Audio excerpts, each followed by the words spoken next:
This video is brought to you by Legacy Pro Wrestling. Showcase the Champions 2 on Black Friday 2017. American Serve Hall, 5101 West Oklahoma Avenue in Milwaukee, Wisconsin. Doors open at 7, bell time 7:30 p.m. Tickets for the show $20 for first and second row, $15 general admission. Hey, what's up everyone? Welcome to WFSO Presents Bucks Talk. We're going to talk about tonight's season opener for the Bucks as they went against the Boston Celtics, which played last night. I would think the score was for them to play against the Cleveland Cavaliers. Excuse me. I think it was 102-99, and they lost Gordon Hayward in the process with there was a bad ankle injury, which will take him out for the rest of the season. Dislocated ankle, broken tibia. Thank you. Dislocated ankle and broken tibia. Which me, I'm not smart enough to know that, but shin bone. That was more easier. But anyways, before the game, he did leave a message for the Boston fans, just saying he wished he could have been there and he wished them luck and all that stuff. And what a win for the Bucks that for their season opener, they won 108-100. And it was a back and forth game, and there was just like some moments you just like kind of clenches like, oh no, don't blow this lead. And it was just crazy, and especially like in the third quarter where, like in the second quarter, they came back. Well, the first quarter they had the lead, then Boston came back. Kind of like back and forth in the first quarter. Then second quarter it was like all Milwaukee. Then third quarter it was mostly Boston, and they didn't like, the gap was like really close. It wasn't like it was like they'd get blew out by 20 or anything like that. That wasn't the case at all. So it wasn't like too bad. But it's just that third quarter, they just gotta kind of wake it up and hit some shots. For the three-pointer line, they shot a little bit, but they didn't shoot as much. And as for Televic, he was in the game for a little bit. He was 0 for 2. And looked like, he was 0 for 2 from three-point line, so really didn't score. So surprisingly, they didn't let some of the bench like G.J. Wilson and Jason Terry and Sterling Brown, they didn't play today's game. They're probably going to play Friday's game. And the interesting thing, Giannis Antetokounmpo had, what I would say right now is a season high with 37 points,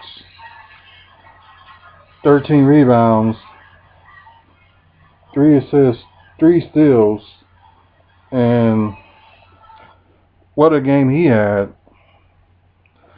Chris Middleton had 15 points, 1 of 5 from the three-point line, and 9 rebounds and 6 assists.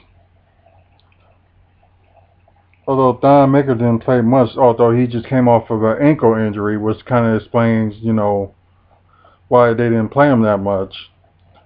And the same thing with like the last preseason game, they didn't play him that much either. So that just kind of explains why they didn't play him much.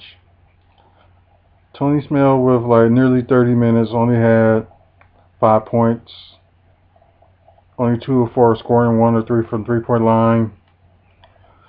Malcolm Brogdon had 19 points, 4 assists.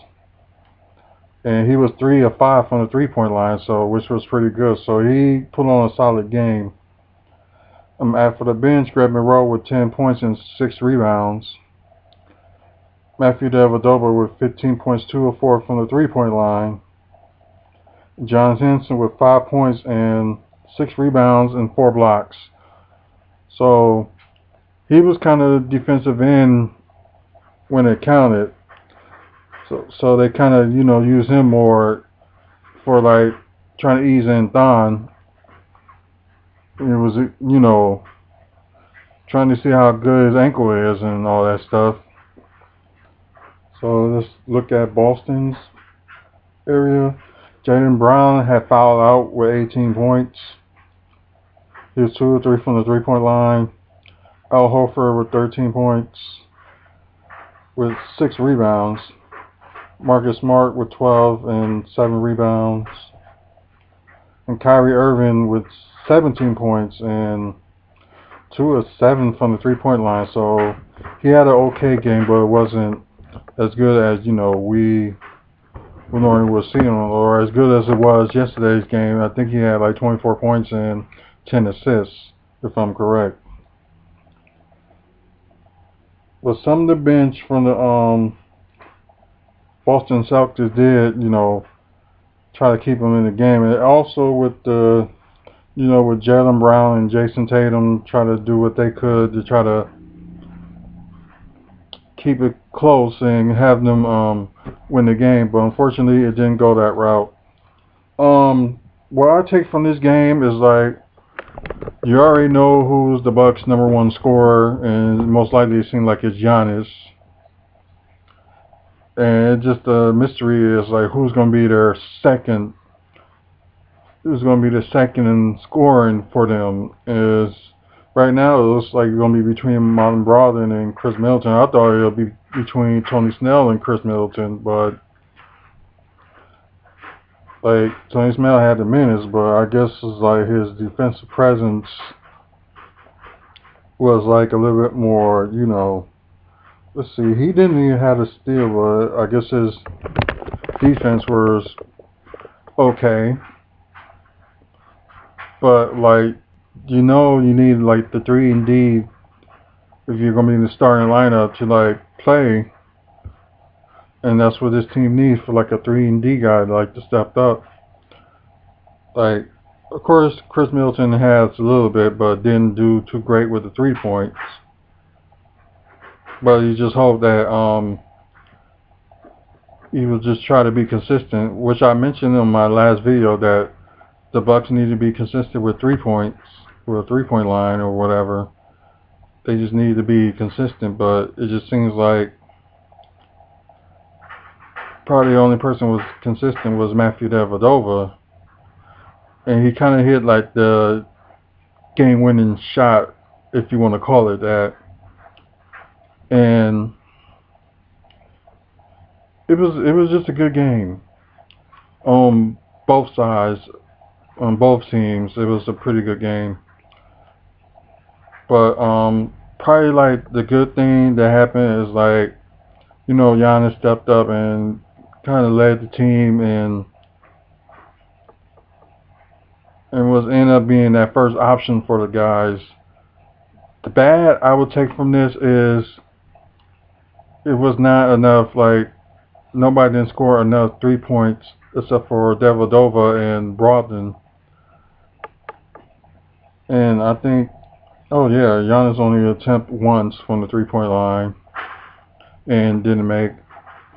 But it's like all his scoring came from like mid-range shot. His shooting is getting better, but there's just still a question about that 3-point line.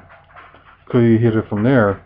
So he's 0 for 1. So we'll see as the season goes by. And that's like only bad check I can talk about is like them, like, have more of them gotta hit threes that's supposed to hit threes that didn't. So like it was a back and forth close game, and in fourth quarter you was kind of a little bit worried because like Boston gained the lead and the Bucks gained it back with Giannis stepping up in the fourth quarter, and they say he scored like 16 points in the fourth quarter. So most likely it just seems like that he's going to be the one that's stepping out on the fourth quarter and going to be aggressive and attacking the rim and things like that. So, which is good. Well, the next video probably won't be up until Sunday. I'm going to do like 2 videos for the Portland game on Saturday, which I will be working at, and Friday, which I won't be able to see much of the game. I'm just going to read from the highlights, so I'm going to miss the home opener, which kind of sucks. But hey, you got to do what you got to do. So anyways, check out our website, WrestlingFansSpeakOut.com. No, WrestlingFansSpeakOut.weebly.com. I'm just used to .com because we used to have that website, so I'm just used to saying that. So it's WrestlingFansSpeakOut.weebly.com. You can check out like weekly shows of wrestling and things like that. And also check out Real Milwaukee Bucks Fans on Facebook. Join the group. We talk about nothing but the Bucks and scenarios and all that stuff that's going on with the Milwaukee Bucks, and maybe a little bit updates with the new arena as well. And also go to WFSO on Facebook as well. Also check us out on Twitter. Follow us on Twitter. And also look for us on MySpace. But until the next video, y'all guys have a good night and enjoy this win. Once again, the Bucks won it. They beat the Boston Celtics 108-100.